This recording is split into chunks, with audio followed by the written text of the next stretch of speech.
Muy buenas tardes, estamos empezando con unos 5 minutitos de retraso a la hora acostumbrada en virtud de cuestiones tecnológicas para tener en vivo y a todo color aquí a los estimados Rubén Solís a la extrema derecha, no es connotación ideológica, No. al centro el doctor Salvador Chinchilla, Mucho lo voy a gusto. dejar a secas, y su servidor, el psicólogo Enrique Álvarez. No quiero dejar de comentar como cada semana hago, sin embargo, que a pesar de los pesares vistos y el debate que se da sobre quién ganó, quién perdió, yo no fui, fue Tete, pégale, pégale, que ella fue, resulta que ya hay elecciones o consulta para revocación de mandato, haya sido como haya sido. Lo real es que ya inicia un mecanismo de consulta a través del cual se puede revocar un mandato. El problema reside en, bueno, sale uno y luego quién entra, cómo entra, ¿a poco el cambio de persona resuelve los países? Tenemos la discusión de la reforma eléctrica, que si afecta, que si no afecta, que si las arañas, y que si se pospone para el domingo para que razonen más los diputados, o para los conciliábulos en los cuales negocian y pactan los votos diputaderiles. No quiero dejar tampoco de recordar, como cada semana hago, que se cumple una semana más. Ya llegamos a mediados del mes de abril del 2022 y aún no tenemos una explicación clara, verosímil, sobre lo que pasó con los 43 jóvenes de la Escuela Normal Rural Raúl Isidro Burgos de Ayotzinapa, en Tixla de Guerrero. La mentira histórica sigue pendiendo de un hilo porque dicen que es una mentira, pero no conocemos la verdad. Mucho menos responsables de alto nivel, porque ese tipo de actos o de eventos o de crímenes de Estado no pueden pasar sin que las altas autoridades de Estado lo sepan.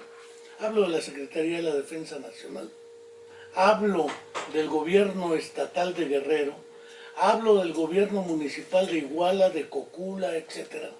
Hablo de la responsabilidad de un jefe de Estado, un secretario de Gobernación, que siguen buscando a sus desaparecidos.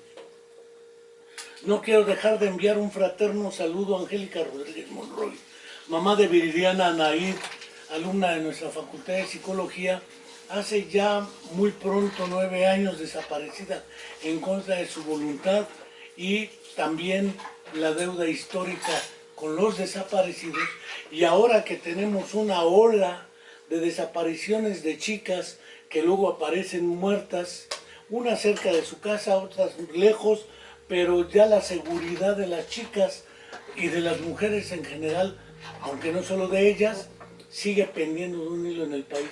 Y las respuestas que recibimos de la parte del gobierno en turno son que se está tratando de resolver el asunto, que se está afectando la corrupción anterior y que se está atacando a comentaristas como Carmen Aristegui para resolver el problema. Hablando de ballenas asesinas, no encuentro la relación entre uno y otra cosa, porque las desapariciones, los feminicidios, los homicidios y la violencia estructural sigue cabalgando en caballo de hacienda.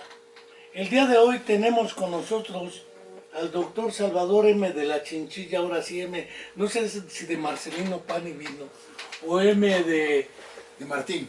De Martín. De Martín. Martín Lutero. De Martín Lutero, aunque es sobrino de un poeta salvadoreño ampliamente conocido por su papel revolucionario, Roque Dalton García. Así es. A Roque Dalton García, a través del doctor Salvador Chinchilla, familia consanguínea de la hermana República del Salvador, les enviamos un fraterno saludo, un abrazo, y a las estructuras que participaron de la obra poética de Roque Dalton García. Sin embargo, no vamos a hablar ni de poesía, ni de política, aunque ya me extendí, y Salvador M. de la Chinchilla se lo comen los acosiles y los gusanos internos para hablar de política. En realidad, platicando a vuelo de pájaro sobre, en esta era pandémica del COVID, que prácticamente va de salida hasta ahorita, a no ser que venga alguna novedad, cosa que nos va a tomar menos desprevenidos porque ya hay vacunas, ya hay ciertas estrategias de atención in situ y ahorita no están abatidos los sistemas sanitarios. Sin embargo, comentando sobre dolor crónico, no hablo del dolor psíquico por las pérdidas, duelos ambiguos, porque saben que murió el pariente, pero no lo vieron, claro. no lo velaron, fueron cremados ipso facto y les fueron entregadas cuando se pudo cenizas, cuando no, ni ello. El miedo, el contagio, no hablo de ese dolor psíquico, hablo del dolor físico, de articulaciones, espalda, cabeza, cuello, piernas. No se incrementó la tasa de accidentes dentro de casa. Sabemos que la mayoría de las personas de tercera edad sufren los accidentes en escaleras, casas y baños. Este tipo de problemas genera posteriormente la necesidad de la fisioterapia o de la terapia física. Pero no solo en ello, eventos vasculares cerebrales, hipertensión arterial y otra serie de problemas de salud generales que derivan también del estrés de las condiciones, el abatimiento del sistema de salud, hace que este tipo de fenómenos generen hemiplegias, paraplegias, cuadriplegias y algunas otras plegias o paresias derivadas de este evento. Pero podemos hablar del dolor y la demanda de la fisioterapia ante la circunstancia. Yo hubiera pensado que disminuye la demanda porque la gente no sale, se queda en su casa, salvo la violencia intrafamiliar que pueda incrementar. Pero en general me comentaba que curiosamente el impacto psicológico también se manifiesta en el dolor, dorsalgias, artralgias, neuralgias, etcétera, porque yo soy paciente de dolor crónico con buena tolerancia, pero por otras razones históricas. Pero si voy a hablar yo, ¿para qué carajos invito al doctor Salvador Chinchilla y a nuestro querido fisioterapeuta en la práctica y en la teoría? Y además, creo que licenciado en ciencias, en educación física del Instituto de Ciencias de la Educación de la UAM. Así es.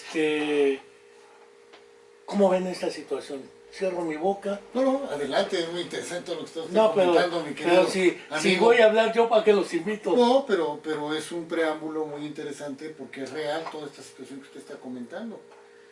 Solo que en nuestro país ha sido algo que no ha sido manejado de una manera relevante. No le han dado la importancia suficiente a esta situación de las secuelas que está dejando esta enfermedad que es el coronavirus o el famoso SARS-CoV-2. Entonces, sí es muy importante que toquemos este punto, me parece maravilloso el hablar de ello, ya que en otros países, ya tanto en Europa como en mismo Latinoamérica, como en Cuba, se han dado a la tarea de atender a estos pacientes post-COVID que no está pasando aquí en nuestro país. Entonces, yo veo la necesidad imperiosa de que la gente tenga en cuenta y tome en cuenta que muchos de los problemas que presenta son secuelas de la enfermedad y pueden ser solucionadas de alguna manera con la terapia física y la rehabilitación. Desde problemas cardíacos, respiratorios y todo lo que es físico, hablando de alteraciones a nivel articular o muscular. ¿Algo que quieras ahondar, mi querido Rubén? Sí, realmente nosotros que nos encargamos de este trabajo, nos damos cuenta cómo la población, los pacientes que ahorita nos han, en la parte que se ha incrementado bastante, pues es en problemas de estrés, problemas de pues de ansiedad, y que estos conllevan a lesiones en la espalda, por tanto tiempo estar sentados, por tanto tiempo estar en poca movilidad. A veces las viviendas son muy pequeñas, y cuando recién comenzó la pandemia, y era demasiado el miedo que se había pues denotado y que se había lanzado hacia la sociedad, que tanto como los niños como los adultos mayores, principalmente los que eran vulnerables, ¿no?, a esta enfermedad, pues les causaba mucho miedo el salir, el hacer alguna actividad, porque no se sabía realmente si se iban a contagiar tocando una puerta, saliendo a correr, y no sabíamos si en el aire también pues se podría dar este contagio. Entonces la gente se encerró y se sintió bastante agobiada para realizar cualquier actividad.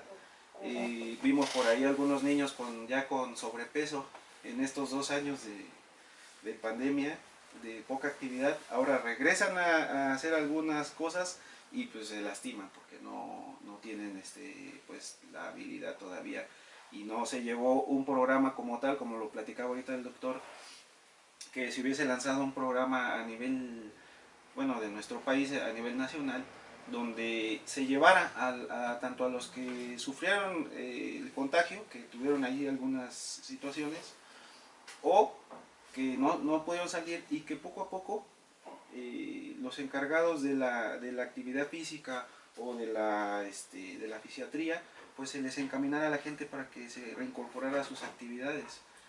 Y no nada, bueno, se trató en algunos momentos en las escuelas, pues que las clases de educación física se dieran virtuales, pero pues no hubo muy buen resultado realmente, ¿no? De hecho, en países como en España, Valladolid, desarrollaron un proyecto dentro de lo que fue la parte álgida de la pandemia, donde se manejaba terapia física y rehabilitación vía internet. Creo que ese fue un punto que también dejamos muy aparte nosotros aquí en nuestro país y en muchos otros países. Y después la fisioterapia post-COVID, que fue la que se empezó a manejar en Cuba. En Cuba se hacían las pruebas de PCR después de ciertos días, después del aislamiento, y de ahí el mismo gobierno se encargaba de ir por estos pacientes, principalmente los de la tercera edad, para llevarlos a facilidades médicas donde se les realizaban estudios para ver qué tipo de rehabilitación tenían que llevar. Porque sabemos que en la medicina pues hay enfermos, no enfermedades, ¿no? Entonces todo el mundo es diferente. Entonces es muy importante el tener bien fijo la meta que se va a llevar a cabo en cada paciente dependiendo de las necesidades de cada uno. Eso sería algo fabuloso que todavía estamos muy en tiempo de poder instituir en nuestro país. Pero bueno, eso depende ya de nuestras autoridades, ¿no? Mencionaron una cuestión que me parece fundamental, el sobrepeso. Sí hay, si no una relativa, válgaseme el terminejo que voy a utilizar, evidencia. Que la categoría de evidencia es muy manejable para ciertos rangos de información. Del incremento del peso corporal, masa corporal, durante estos 2 años, y el impacto del sobrepeso en rodillas, articulaciones, tobillos, etc. Y el dolor muscular, y estamos hablando del dolor en la vida cotidiana. No hablamos de fracturas, no hablamos de otro tipo de eventos traumáticos. Y lo que es la fisioterapia respiratoria pulmonar, que también algo se ha manejado al respecto, porque las neumonías generaron insuficiencia respiratoria de cierto modo. Y post-COVID algunos pacientes quedaron con insuficiencia respiratoria. Es muy evidente la necesidad de la fisioterapia en el ámbito respiratorio. pero en los otros ámbitos parece ser que permanece oculta. De hecho, hay una manera de manejar lo que es la fisioterapia en lo que es el COVID. Es la fisioterapia que se realiza en casa, cuando son personas que están aisladas, que presentan la sintomatología y que tienen la enfermedad. Las personas que están hospitalizadas, que llegan a unidades de cuidados intensivos, y las personas que se recuperan después de salir de la hospitalización. Son 3 niveles en los que se debe manejar la fisioterapia. Y para cada nivel debe de haber cierto fisioterapeuta especializado para. Dentro de las secuelas que deja, que es muy cierto, la parte respiratoria, hay fisioterapeutas especializados en fisioterapia respiratoria que se deben de manejar desde un principio dentro de los hospitales. Aquí hay una situación interesante sobre ese punto que tocó mi querido psicólogo. Muchos médicos, internistas e intensivistas no permitieron que muchos fisioterapeutas llevaran a cabo su trabajo dentro de estas unidades. Eso es algo muy interesante y de platicarlo. Casi siempre al fisioterapeuta el médico lo hace a un lado. Y creo que es algo que para mis compañeros, que yo soy médico traumatólogo ortopedista, pero reconozco que las personas que tienen una licenciatura y que son licenciados en terapia física y rehabilitación tienen mayor conocimiento que mi persona, porque ellos están especializados en eso. Entonces sería un llamado a mis compañeros médicos a que también aprendan a escuchar, que hay gente que está preparada para llevarlo a cabo. Por otro lado, sobre la situación de la obesidad, aquí usted nos va a tener que apoyar en ese aspecto, porque no solamente es la cuestión de la falta de ejercicio y de la alimentación, sino que los mismos problemas de ansiedad llevaron a la gente a comer, a ingerir mayor cantidad de alimentos.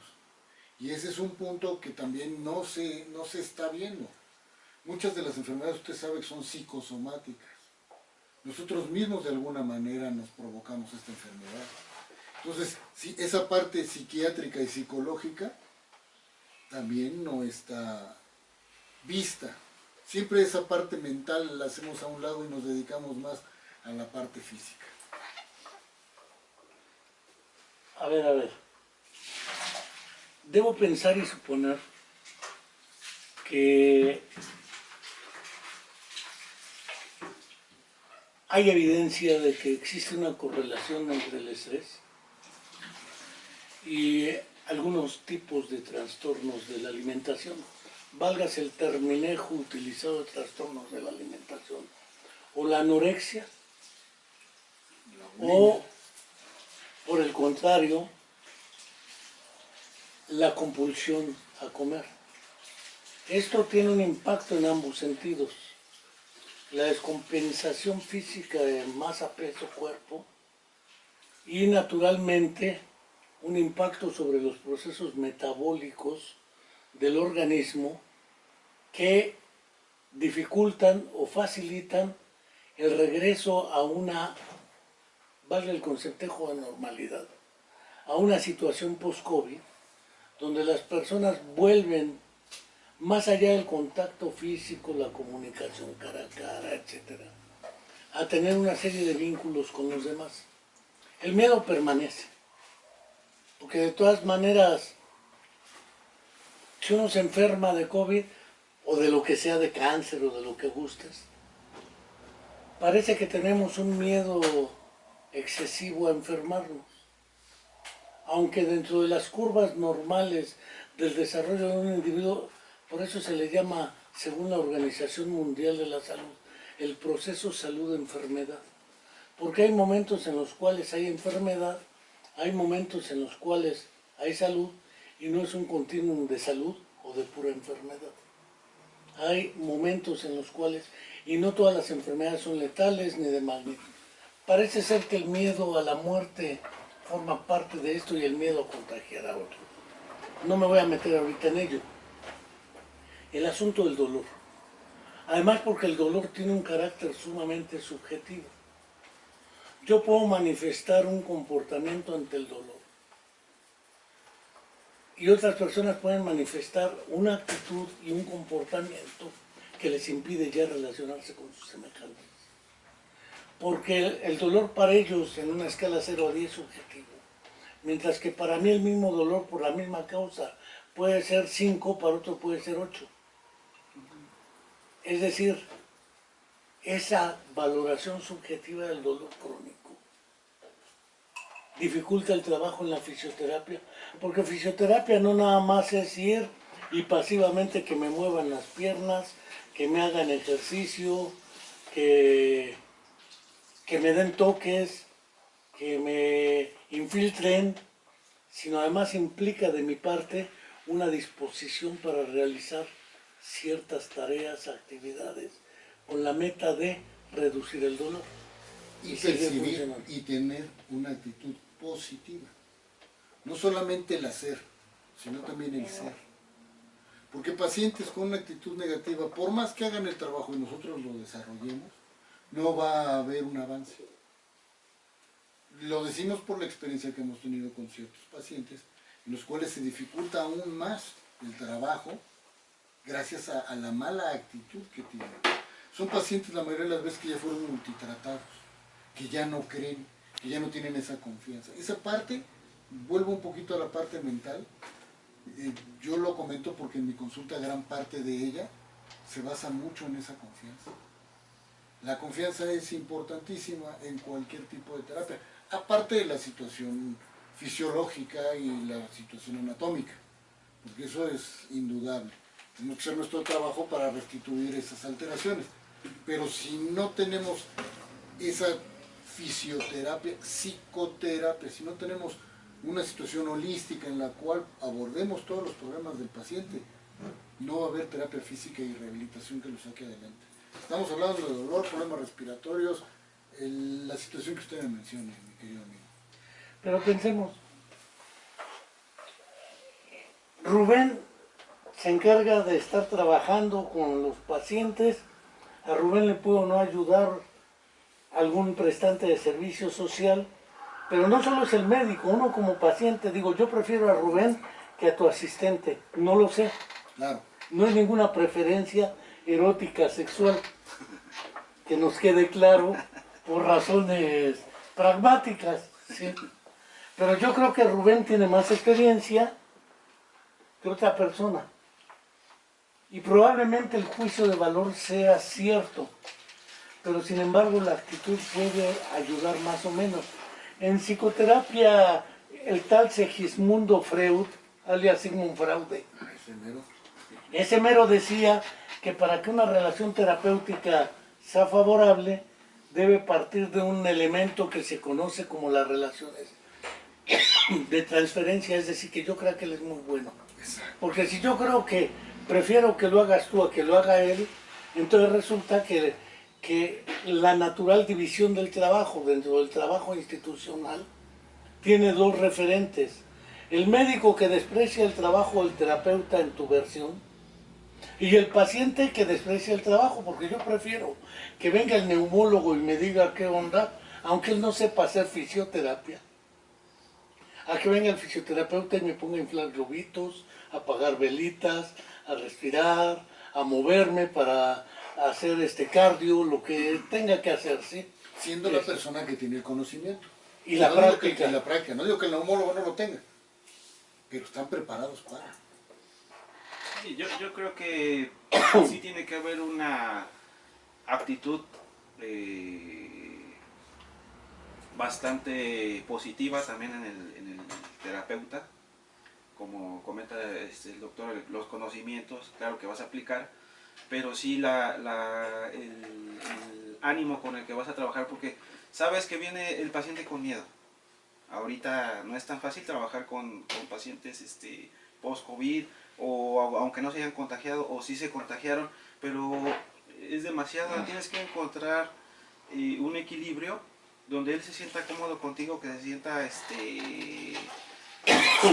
seguro y que que te va a ver con la disposición, el ánimo así de que vas a salir adelante, de que ya va a cambiar, de que vamos a estar ya en otra forma de contacto, de participación, y la gente te va a poder va a poder realizar mejor sus actividades y lo que tú le impliques a realizar.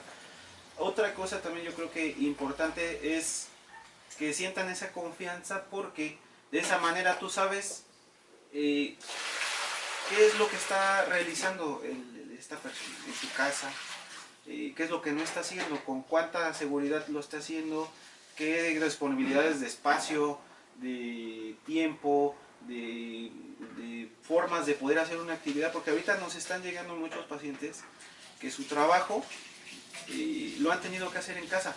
Parece ser muy cómodo, parece que el trabajo en casa, que nada más con la computadora, pues mandas el trabajo y todo, pero son 12 horas de estar sentados mandando trabajo por la computadora o con el teléfono. Entonces tienes que saber esa parte, porque hay que revisar la postura, cómo está agarrando cómo está trabajando con la computadora, en qué tipo de silla está trabajando. El teléfono regularmente están con la cabeza hacia abajo, y pues también va a repercutir en el cuello. Cuánta ansiedad le está causando eso. Y parece ser que no hay justicia ni Parte psicológica, de nutrición, terapéutica, de higiene de columna. Todo ese conjunto se le aplica como un programa a las personas. Yo creo que sí daría buenos resultados ahorita que todavía se puede enfatizar el trabajo Fíjate que tocaste un punto bien importante, Rubén. No tiene que ser nada más con personas post-COVID que hayan estado infectadas, sino que también con personas que no fueron infectadas con el COVID, porque estas personas, pese a que no tuvieron la enfermedad, pues siguen recluidas en su casa. Y también son personas que aumentan la ingesta de alimentos compulsivamente, son personas que están completamente en sedentarismo, y eso trae problemas muy importantes. Ese punto también es básico, porque siempre nos enfocamos al que está enfermo y no pensamos en procesos, la terapia física, no como una rehabilitación como tal, ¿sí? Para evitar ese tipo de problemas como una consecuencia de... Pues el COVID no solamente es la enfermedad como tal, sino todo lo que provoca a su alrededor. Hablo de 3 fenómenos de la vida cotidiana: dorsalgias, lumbalgias, cervical. lo que sería tortícolis, Sí, valga el cervicalgias, terminejo. cervicalgias. Perdóneme usted, señor, No, pero es un... señor doctor, Sí, la cervicalgia, porque No, es el dolor de las cervicales, precisamente. dolor de pescuezo. ¿Sí? Exactamente, dolor de la La pescuezalgia. pescuezalgia, exacto, eso me gusta más. Parálisis faciales. Parálisis faciales, tenemos Ah, varias. parálisis Y eso es por estrés. La ¿no? pregunta: ¿han incrementado en esta etapa, en su experiencia, en su centro de trabajo? Sí, y lo más complicado y lo más duro es que en jóvenes. ¿Pero Tenemos qué es lo que más, pacientes por jóvenes. ejemplo? Lo que más tenemos, Dorsalgias, pescuezalgias, parálisis faciales. parálisis faciales. Lumbalgia. Es la más... lumbalgias. la- Parálisis faciales, ¿cuántos tenemos? Ahorita como tres, unas 3 o 4. 4 personas. Y estamos hablando jóvenes, ¿qué edad tienen más No, joven? más joven ahorita como 15 años, 14. Y mucho de ello está provocado por el mismo estrés. Sí, es que también en la escuela es muy difícil, los jóvenes se presionan bastante porque quieren aprender y están dándole las clases por internet, quieren hacer todo, pero les dan todo el trabajo. A ver, órale, vas a hacerme 5 materias en este día y ponte rápido a trabajar. Pues eso les causa estrés, el estar en un espacio pequeño, y tienen a fuerza que utilizar esa energía en una actividad física para que no suceda esto. Ya que sucedió, pues hay que observar qué está haciendo. Regularmente están mucho tiempo en el teléfono, en la computadora, entonces eso conlleva a más estrés. Pareciera que se distraen, pero causa más ansiedad. Otra pregunta que aparentemente es poco usual en fisioterapia, yo la he visto en parálisis cerebral, nistagmus. La pérdida del control del movimiento voluntario de los ojos como consecuencia, la mayoría de los casos que conozco son por un evento cerebral al nacimiento, parálisis cerebral infantil, etc. Pero se les han presentado casos con problemas de cansancio de lectura, todo eso, que no es un problema oftalmológico en realidad, sino que es un problema también de el quinto par craneal, trigémino, séptimo par craneal facial, sí estudié, doctor Sí, Palacio. yo estoy aquí haciendo... El tercero, cuarto y sexto par craneal, que son los motores oculares, están muy cercanos en sus núcleos del tallo del cerebro y todos bajan por la misma vía, poco más o menos. Completamente. Trastornos digestivos También. y en fisioterapia tienen que ver por el problema del nervio vago. Le voy a poner, muchas dorsálgias pueden estar provocadas por problemas de colitis. Entonces, a eso es a lo que yo me refería, que tiene que ser integral. O sea, no ser nada más musculeros o hueseros o articuleros, ¿no? De articulaciones. Sí, o de músculos. O de músculos. Entonces no debemos de ser así, ¿no? Tenemos que ser conscientes de que el ser humano es un todo. Siempre es para mí un placer hablar con usted porque me da muchos ejemplos y eso me produce una sensación de satisfacción plena. Créame que no está practicado, ¿eh? Perdóneme usted, señor doctor, pero más allá de la alburología. No, de ninguna y manera. otra cosa, porque usted se puede echar cada discurso, que hasta miedo me ya da, me puse usted pero, bien, ya me puse usted colorado. pero fuera de estas minucias que tienen que ver con el juego de nuestra mexicanidad, el problema, dos fenómenos que preexisten. Durante la pandemia se redujo la cantidad de rehabilitación física, fisioterapia en niños con trastornos neuromotores, y que a la vuelta del tiempo pueden facilitar la contracturación, valga el término. Sí, completo, también. Contracturas por oposición en miembros superiores, en inferiores el bot, que es un clásico, o el pie equino, que es mucho más clásico. Común, claro. Pero fuera de ello, el punto de la fisioterapia en casos de menores con síndrome de Down, etcétera, a ustedes también les disminuye durante el encierro porque los niños no salen, el miedo y demás, pero después se sobrecarga la demanda y además con nuevas condiciones físicas, porque no prejuzgo si las estrategias de Karel y Berta Bovat y todo este planteamiento para facilitar la postura, el equilibrio y el movimiento en los menores, síndrome de Down, retardos en el desarrollo por problemas neuromotrices, espasticidad, atetosis, ataxia, etc.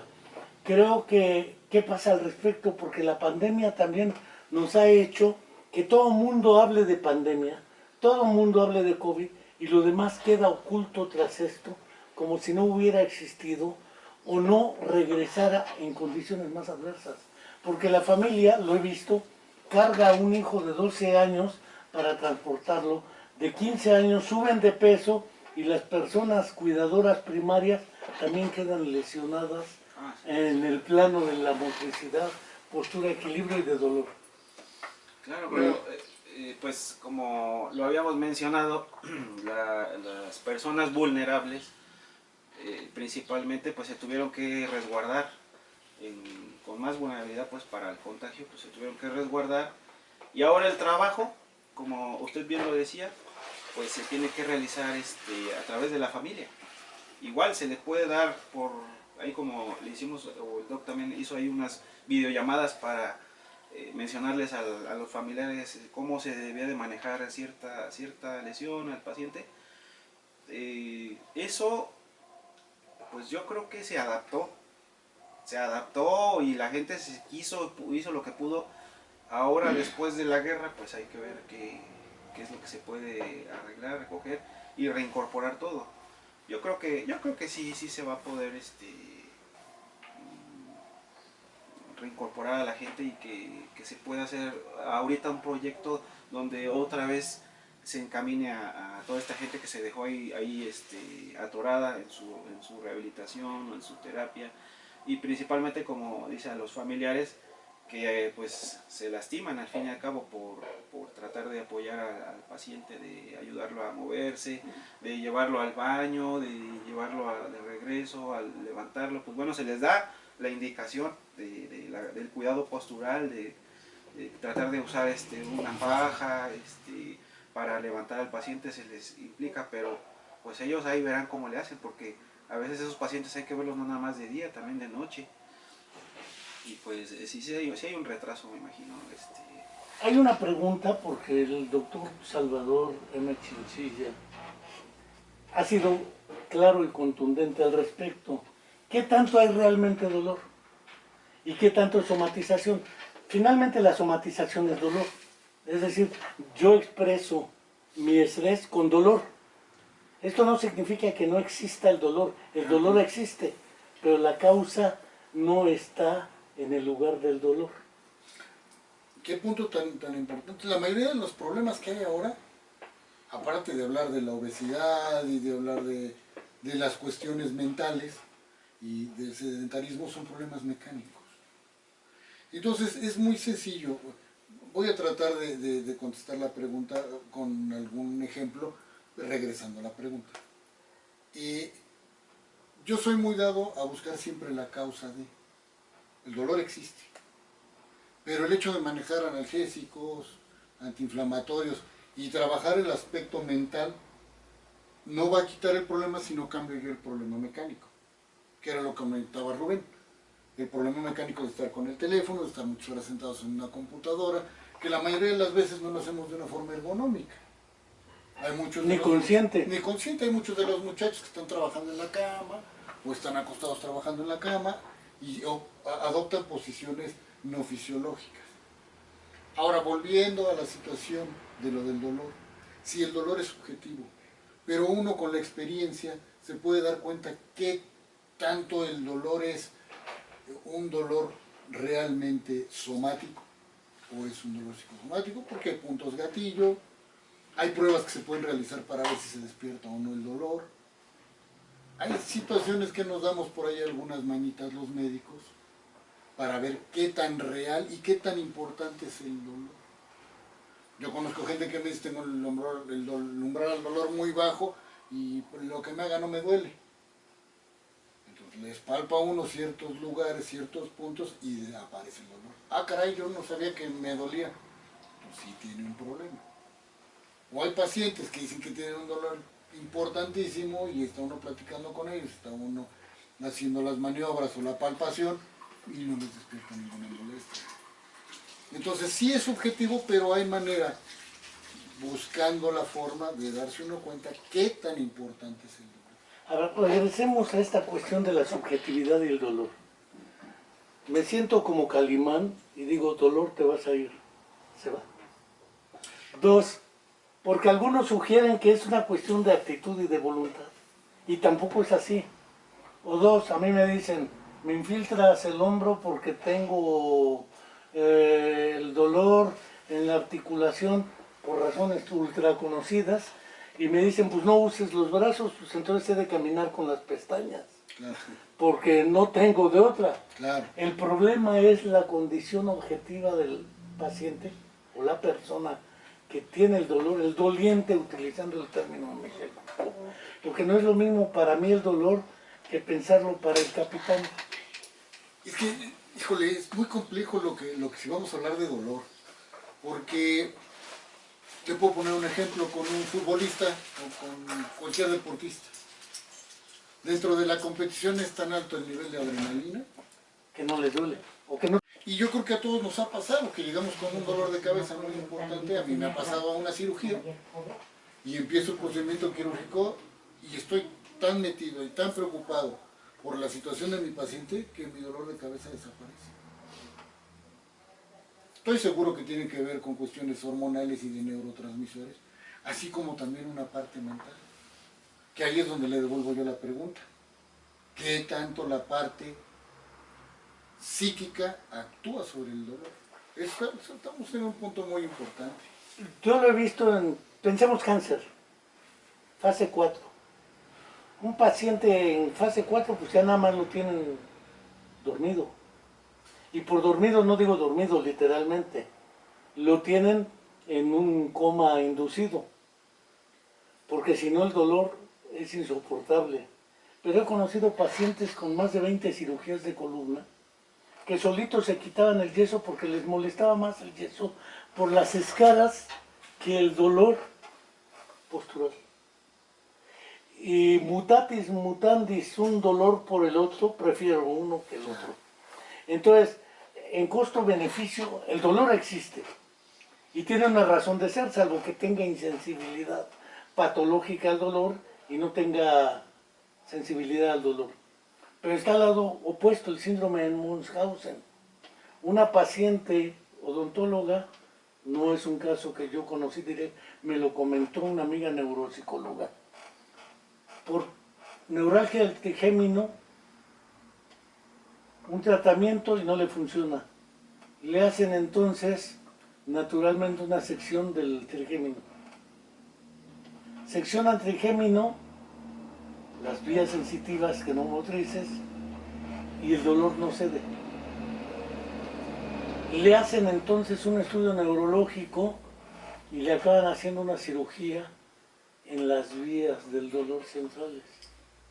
Y no cede el dolor. Es evidente que ese dolor acaban mandando la psiquiatría, pero en psiquiatría de todas maneras no se resuelve. Hay enfermedades clásicas como, no hablo de distrofias, hablo básicamente de las poco admitidas como tales, ¿sí? Que se manifiestan con dolor y depresión. Y sin embargo, clínicamente las mandan al psiquiatra. Te voy a comentar un caso que tuve yo, ese sí yo lo viví. Una paciente con un cáncer de páncreas, ya tenía metástasis a pulmón, tenía metástasis a hígado. Me llegó con muchísimo dolor. Y no me lo va a creer, el medicamento más potente que le manejé fue el tramadol. Y no en grandes dosis. Trabajamos mucho la parte de ánimo, trabajamos mucho la parte de confianza, de que lo que yo le iba a dar le iba a quitar el dolor. Y la señora falleció al final del día por un cáncer invasivo muy, pero con un mínimo. O sea, para el problema que tenía, era para que hubiera vivido en un grito de dolor. ¿Te acuerdas la señora que hasta conejo nos cocinó? Sí. Y bueno, sí, muy agradecida porque ella llegó en un grito de dolor y después de un par de sesiones o 3 sesiones de terapia física, de cambiarle a positividad ese pensamiento que tenía y muy poquito medicamento, la señora se lo... Entonces, es un todo, es un todo. Regresando un poco con Rubén, porque indudablemente los pacientes les llegan. Pregunta uno, porque también la cuestión de género es interesante aquí. ¿Qué llegan más, varones o mujeres? Y segundo, ¿quiénes manifiestan más tolerancia al dolor? O digámoslo así, una actitud más favorable para enfrentar el dolor. En su experiencia, y entre niños y adultos. Pues yo creo que sí, el umbral de dolor son muchos factores que te pueden marcar esa parte del paciente. En cantidad, pues yo creo que nos llegan más pacientes mujeres. En cantidad hay más pacientes mujeres. El umbral de dolor sí, en la mujer creo que es más alto. O sea, toleran más el dolor y no lo sienten tan intenso como lo llega a percibir un varón, un hombre. Aunque yo examinaría esa parte del dolor, porque no todos lo perciben igual. Todo depende también de la parte.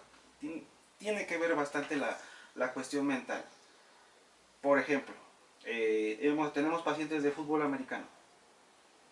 Los pacientes de fútbol americano salen según el rango de lesión que nosotros tenemos. Por ejemplo, no sé, un desgarre, un parcial, digamos, se recupera en 6 semanas. Pues uno de fútbol americano se recupera en 2 semanas. Tuvimos uno de cirugía, ¿verdad? De ligamento. Se recuperó casi a la mitad de un convencional de tiempo. O sea, rapidísimo. Y otra diferencia, ellos quieren reintegrarse lo más rápido posible. Yo considero que la parte mental que se trabaja en el fútbol americano les aporta una positividad para recuperarse muy rápida. Me impresiona cómo tienen esa capacidad de recuperarse y de ganas de regresar otra vez a la actividad física, porque ellos los enfocan, los mismos coach les mentalizan que las lesiones no son para que te quedes tanto tiempo, que tienes que reintegrarte y rápido se van, o sea, se recuperan. Nosotros no los dejamos ir hasta que no tengan un mínimo de dolor, porque si no, pues puede que otra vez regresen. Si trabajamos con pacientes, no sé, de fútbol, soccer, hay un cambio. Ahí solamente que tengan muchas ganas de regresar, pero la mayoría son más lentos en el fútbol, soccer. Y a veces, pues hasta en el partido se tiran y no tienen nada. Y ahí tiene que como ver, que ahí los han... a mi manera de ver, ahí tiene que ver también con el entrenador. Porque en el soccer los obligan a regresar a jugar.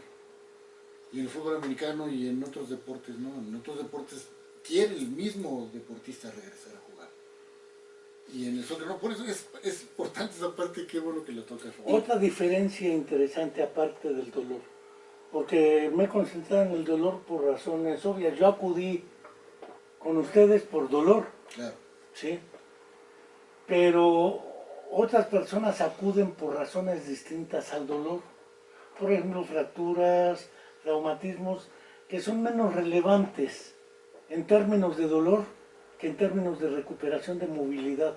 Por ejemplo, vas a volver a jugar tenis, si te da el dolor del codo del tenista, o del golfista, o de las muletas, o del billar, le da la tendinitis del codo. Sí. Pensemos en tendinitis de muñeca en tenis.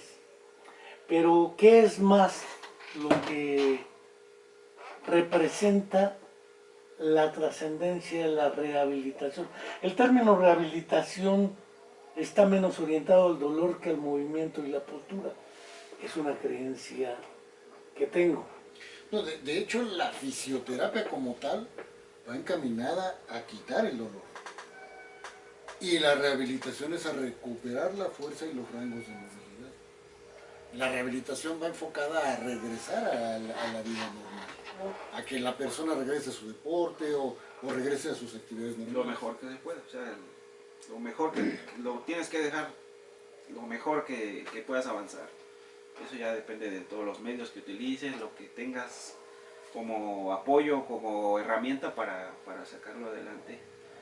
Me regreso otra vez un poquito, pero yo creo que sí, la parte de la actividad física, una persona que realiza actividad física o que su vida tiene una cotidianidad de hacer algo, eso es muy importante para que el dolor puedas dejarlo y decir que es que quiero regresar a realizar mis actividades, porque si no, el dolor te puede ganar y puede decir no voy a hacer nada y pues no se va el dolor y no se va y no se va. Ahorita que tocas ese punto, tengo un pacientito con un problema de ciatalgia. Ya fue operado hace algunos años, tenía ciatalgia del lado derecho y ahora lo tiene del lado izquierdo. Pero un familiar muy cercano, al cual se dedicaba el tiempo para estar cuidando y fallece.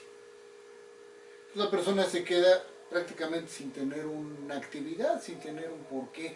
A mí me lo mencionó, pues que ya no tengo por qué vivir. O sea, ya no tengo algo que me mueva, que me motive. Y entonces el dolor permanece y permanece y permanece y permanece. Yo estoy seguro que, como bien dice Rubén, si esa persona retoma otra actividad, que ahorita ya pues está llevando un duelo por esa pérdida, pero retoma otra actividad en la cual su tiempo esté invertido en realizar algunas cosas que le produzcan placer, seguramente ese dolor quizás no desaparezca, pero se va a minimizar muchísimo. ¿Por qué? ¿Por qué digo yo que tiene una gran parte arriba, en la cabeza? Porque usted sabe que un problema de una ciática por una compresión radicular, el dolor es constante. Y los que lo hemos vivido no se nos quita ni sentado, ni acostado, ni parado, ni de cabeza, ni como usted me dice. Entonces la paciente, al tener reposo, el dolor desaparece. Siente a lo mejor un poquito de hormigueo, pero desaparece el dolor. Entonces tiene que ver allí una parte también de esa falta de actividad. Entonces sí es muy cierto eso, ¿no? Que todo lo que está alrededor tiene mucho que ver tanto con el dolor como con la recuperación. Por ahí van a preguntar de todas maneras, aparte de los problemas del sonido y el volumen,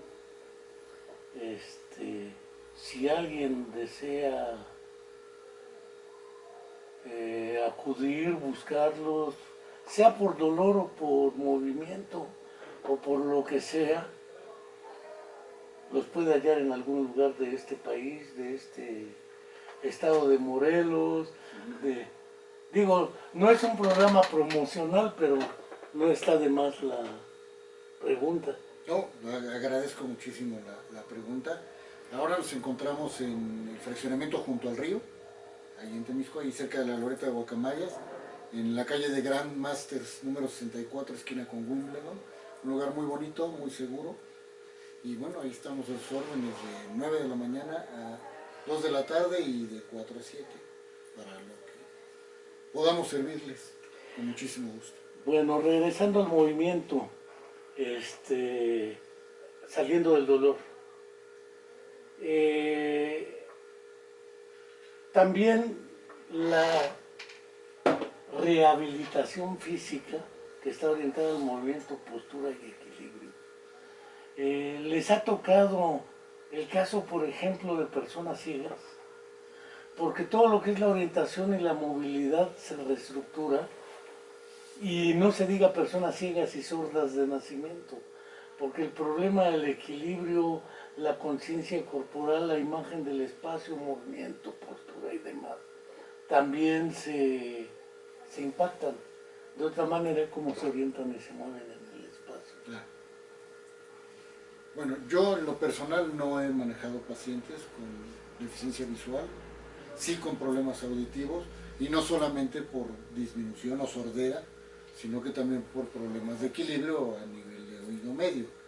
Pero no sé si Rubén ha tenido oportunidad de trabajar con personas invidentes. Sí hemos trabajado con algunos pacientes, claro, enfocados a una lesión, porque llegan con nosotros no por ese, digamos que, no por el movimiento, que comiencen a perder el equilibrio, porque sí lo manifiestan.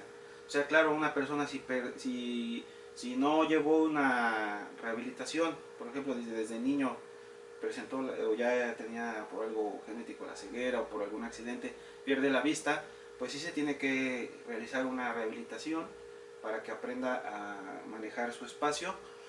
Y pues con nosotros nada más van a veces por algún tipo de lesión, y en lo que podemos aportar ahí en la terapia física, la rehabilitación, pues hacemos ahí nuestro trabajo, observar qué es lo que está sucediendo, por qué le molesta, cómo es que lleva la mecánica. Hace mucho tiempo nos llegó una persona que ya no tenía vista por la edad. No sé si se acuerda, un paciente ya tenía como casi 100 años. Oh, sí. Ya me acuerdo. Y traía problemas de rodilla porque... Fue el piloto de la Segunda Guerra Mundial, ¿te acuerdas? Sí, y casi ya no se movía. Ya, pues como no quieren desplazarse, pues casi no se mueve. Entonces, sí es complicado, porque debe haber un asistente ya para ese tipo de pacientes que le incite a hacer actividades de la mañana, hacerle un plan de trabajo para que pueda moverse, y también no de esa falta de movilidad, o que comiencen a claudicar por el oído, que pues empiecen a tener problemas de dolor de rodilla o de espalda porque no se quieren mover por el miedo, prefieren quedarse sin moverse, o el mismo familiar, no te muevas, ahí quédate, mejor yo te hago todas las cosas, y le empiezan a causar, en lugar de ayuda, pues problemas. O sea, con el tiempo va a tener más problemas que lo que le va a ayudar que no se mueva. Al contrario, es darle ese estímulo, esa terapia para que él pueda desempeñarse y tenga seguridad, porque hasta la parte anímica o emocional le va a afectar, se va a empezar a deprimir, no más va a querer estar durmiendo, solo va a querer estar sin movimiento por el miedo a que se va a caer o que no va a realizar actividades. En nuestro caso creo que más es por personas ya de tercera edad, ¿no? Que es lo que más manejamos nosotros, que nos damos cuenta que lo que está pasando es que los familiares lo cuidan demasiado, que no lo dejan que desempeñe nada. Entonces, a ver, que riegue sus plantas, que cuide el perro y que aparte le podamos ayudar si trae alguna lesión, pero que también lo reintegren y que camine, que se levante, que haga alguna actividad y eso lo anime, como dice aquí el doble. Luego el que te tengan esa confianza, te empiezan a platicar qué es lo que están viviendo. A veces no te lo dicen al principio, cuando les hace la historia clínica, no te lo comentan. Entonces, como terapeuta, yo creo que sí tienes que platicar un poco más, centrarte más para saber qué eso está sucediendo. A veces los mismos familiares no saben cómo manejarlo y pues por eso lo van encasillando en la actividad. Sin querer lo van aislando. De muy buena fe está empedrado el camino al infierno, de buenas intenciones. Así es. Y la sobreprotección, que es muy frecuente en familiares y cuidadores, tiende a ser más perniciosa de lo que nos damos cuenta. Sobreproteger a alguien es limitarlo, es una manera de negarlo y de cancelarle sus posibilidades de rehabilitación, recuperación o simplemente del desarrollo. A estas alturas de la charla, a estas alturas del tiempo que tenemos post-COVID o aún con resabios del COVID, ¿por qué es importante considerar la rehabilitación física y la fisioterapia? ¿Por qué es importante? Sí, es decir, podemos hablar varios casi aspectos. no la usamos en realidad. No la usamos porque de entrada desde el mismo gremio médico no se cree en la terapia física y la rehabilitación. Ese es un hecho. Y al no creerse y al no tenerse y al no promoverse, pues la gente no la busca. Pero esta situación de los problemas, de las secuelas que dejan este tipo de enfermedades, como muchas otras, es que económicamente nos metemos en problemas. Y no solamente en las personas que producen, sino que todas estas secuelas también nos llevan a tener muchísimos más ingresos hospitalarios, más atención médica y muchísimo mayor gasto en medicamentos. Vamos a pensar también que hay personas con muchas comorbilidades que tuvieron este tipo de problemas y que después de que salieron del COVID sí fueron abandonadas. Eso es la parte importante. Que las secuelas que están dejando no son tratadas, no son manejadas y de una manera económica nos está dando al traste a todos, no solamente, le repito, en la cuestión de los que producen, sino que en el gasto que se realiza para recuperar a esas personas que no fueron atendidas en su momento como debieron de haber sido. Si tenemos una fisioterapia y una rehabilitación temprana, seguramente vamos a minimizar mucho las secuelas posteriores. Esa es la importancia, a mi manera de ver. Sí, yo creo que es totalmente muy importante. Yo considero que debe ser algo integral. Sí, un programa integral donde mejores su alimentación, donde mejore su actividad física, donde se atienda pues algún detalle motor o de lesión, y bueno, la parte de terapia física y rehabilitación, pero en conjunto. Ahora yo diría que a todos nos conviene, aunque no hayamos pasado por el contagio, o aunque no tengamos alguna alguna secuela ahorita del COVID, sino sería como algo, buscar algo positivo de esta situación del COVID, en cuestión de cambio, ¿sí? De decir, a ver, tengo que estar más saludable para, pues, si me contagio, pues que mi organismo esté mucho más fuerte. Digo, ahorita con las vacunas y todo, pues ayuda. Pero si sabemos cuál es de esta enfermedad, cuáles son las personas más vulnerables, pues el cambio tiene que ser físico y cambio de modo de vida, de positividad, de la parte psicológica para encaminarlos pues a un cambio positivo y en sus actividades diarias. Acaba de tocar un punto muy importante el querido Rubén. Es como si hablamos de la situación del problema de la obesidad en México. ¿Qué es lo que se ha hecho? ¿Qué programa se ha desarrollado? Vamos a ponerle sellitos a toda la comida y le vamos a quitar las golosinas a los niños. ¿Por qué no hacemos un programa integral? Y nos basamos mejor en enseñarles a comer bien sin quitarles las golosinas. De hecho, estar poniendo sellos no significa que cambien los problemas. ¿Por qué no mejoramos las áreas deportivas? ¿Por qué no hacemos programas deportivos para los niños y para las personas mayores? Yo creo que nunca buscamos y llegamos al punto. Entonces, ahorita lo que comenta Rubén, para este tipo de problemas, o sea, ¿por qué pensamos en la rehabilitación y la terapia física post? ¿Por qué no lo hacemos antes? ¿Por qué no desarrollamos programas de ejercicios, programas nutricionales, programas de atención psicológica antes de que nos enfermemos? Y así la enfermedad la vamos a minimizar. Creo que ese punto es bien importante. Casi siempre tapamos el pozo ya que el niño está ahogado. Y eso es en muchas de las cuestiones de nuestra vida. Pensemos otro asunto que es fundamental. Rubén es licenciado en educación física. ¿Sí? Cuando estudiaste no existía en ningún lado en el estado de Morelos fisioterapia y rehabilitación. Quiero creer. Bueno, para que no existía como opción educativa, es decir...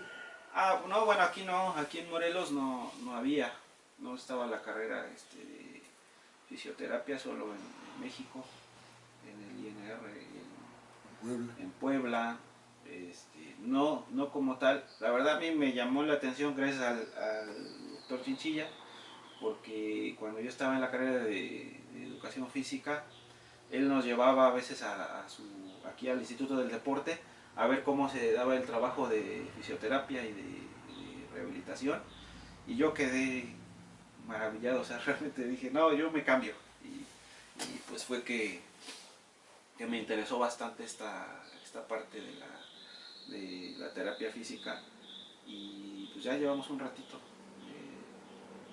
Empezamos como en el 2005 hasta ahorita, y creo que para mí es como si fuera empezando a trabajar esta parte tan interesante. Lo pregunto porque hay gente joven que siempre el sueño acariciado es hacerse médico. Yo recuerdo en educación especial le pregunté a una maestra, ¿qué quieres que sea tu hija? Una maestra de educación especial. Dice, doctora. ¿Y por qué no maestra de educación especial? No, quiero que sea más que yo.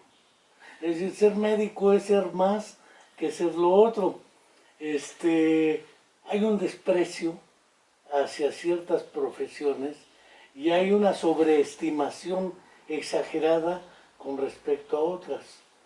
Se cree que todos los médicos hacen ciencia, cosa que es discutible, pero no tengo duda que gente joven que aún no opta por una profesión, es importante invitarla a reflexionar que puede elegir fisioterapia, terapia física y rehabilitación como una opción educativa que ya existe en Morelos. Sí, ya. En escuelas particulares, desafortunadamente, o tecnológicos, pero desafortunadamente la Universidad del Estado aún no la tiene. Y creo que valdría la pena ir ampliando esta, porque está ciencias del deporte y está que quién sabe si sean ciencias las del deporte, cómo jugar buen fútbol, no sé si haya la ciencia del deporte, o educación física, que son las que están en el Instituto de Ciencias de la Educación y en la Escuela o Facultad de Ciencias del Deporte, pero rehabilitación física y fisioterapia no la hay en la Universidad del Estado. En tecnológico sí la hay. Sí, en el tecnológico de Emiliano Zapata. Entonces, quien quiera puede buscar en el tecnológico, aunque los nombres no ayudan mucho porque dicen va a ser técnico. Y entonces yo quiero que mi hijo sea cirujano de alta especialidad en tal hospital y resulta que a la hora de la verdad van al examen general del Nacional de Especialidades.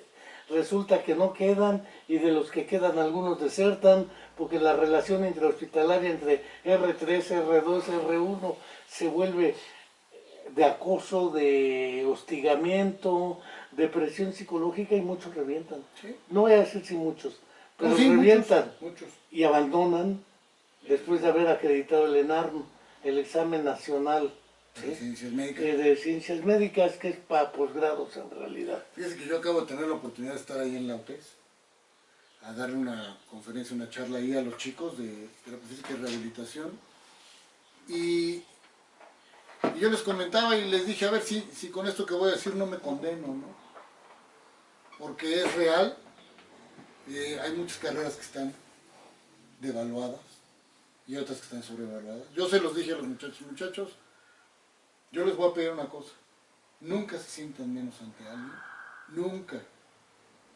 Si hay un médico que los quiere ver de menos, demuéstrenle al médico que los que saben son ustedes. Porque ustedes están llevando esta profesión, porque ya es una profesión, ya no son técnicos nada más. Hay una parte donde son técnicos y después entran a la licenciatura. O sea, la UTES ha cambiado muchísimo en ese aspecto de la terapia física y rehabilitación. Ya no salen como técnicos, ya salen como licenciados. Entonces yo se los pedí. Les pedí dos cosas principalmente. Una, que se la crean. Que se la crean que son tan grandes profesionistas como cualquier otro. Y la segunda, vocación. Todas las personas que tenemos que tener cierta relación con seres humanos, tenemos que tener vocación. Así como la vocación la tiene que tener usted, y tiene que tener empatía con las personas con las que está trabajando, así como lo tenemos que hacer nosotros. Es un medio para vivir, pero no es un medio para volverse rico. Y eso es bien importante y los chicos tienen que entenderlo, que tienen que atender a las personas como si fueran de su familia. Porque de eso se trata la medicina, la terapia física y la rehabilitación y todo lo que conlleve a tener una relación humana. Eso es lo único que yo les pedí a los muchachos y que espero que la gente que me esté escuchando sean médicos, sean terapeutas físicos, o sea, gente que trabaje con las demás personas, inclusive gente que esté trabajando en gobierno haciendo trámites, se den cuenta que algún día pueden estar del otro lado y que los van a tratar como ellos estén tratando a los demás. Ese sería un punto que para mí sería muy importante en ese aspecto de las personas que quieran estudiar la terapia física y la rehabilitación o la medicina, que tengan vocación. Sí, desgraciadamente a nivel cultural, social, se minimiza mucho este trabajo, tanto el de la educación física como de la fisioterapia. Se le da no tanta importancia hasta que no lo requieren. Precisamente ahorita es de emergencia, puede decir, de emergencia pues de salud, que por el post-COVID se requiere un programa que se enfatice ahorita en toda la gente que está padeciendo tanto por no actividad, por estrés, por sobrepeso, por el tipo de trabajo.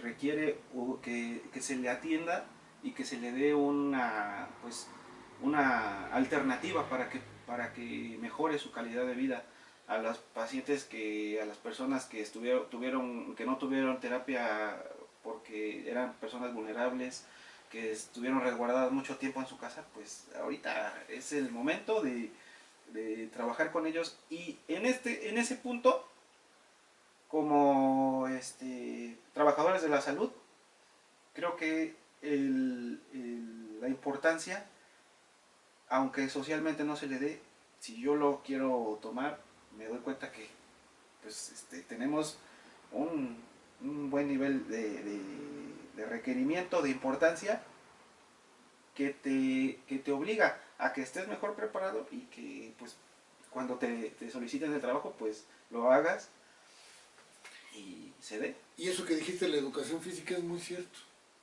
Las clases de educación física no son valoradas. Yo tuve la oportunidad de ser profesor en la universidad, de la primera generación, y está Rubén, de los profesores de educación física que salieron de la UAM. Y es muy cierto, están también, ahorita es cuando se debe sacar un programa a nivel nacional para trabajar con los chicos que estuvieron tanto tiempo encerrados, no volver a lo mismo de siempre. Y eso es importante lo que voy a tocar, Rubén, es el momento de un cambio, que esto nos despierte a muchas cosas, no solamente a los niveles económicos, sino que también a los niveles de salud y a los niveles de unión familiar. Ahorita tenemos que aprovechar esta coyuntura que nos está dejando el COVID.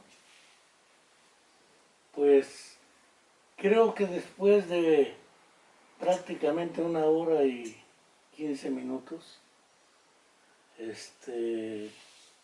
hemos mostrado la pertinencia y la importancia de considerar la educación física, la rehabilitación y la fisioterapia como actividades relevantes en el sentido de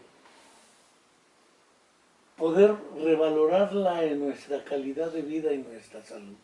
La psicológica también. Y desde luego como una opción de formación, porque no se van a morir de hambre. ¿No? No se ha muerto Rubén de hambre. Mírenme. Bueno, medio flaquillo, pero... Usted es heredero de las fortunas históricas de los guanacos, precisamente. Guanacos, así es. Los guanacos salvadoreños. Campeón en pupusas. En pupusas y algunos taguardices. Exactamente.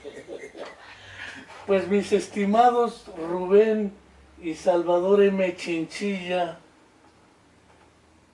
y nuestros seguidores, no quiero dejar de reiterar la invitación a suscribirse a nuestro canal de YouTube La Comuna de la Palabra y a vernos la próxima semana, porque ya el 1 de mayo cumplimos 4 años con este programa y esperemos que no va a caer el miércoles el 4 de mayo, pero ya veremos qué se hace. Y por otro lado no quiero dejar de agradecerles su tiempo, su colaboración, su asistencia y pues hasta la próxima y seguiremos en contacto.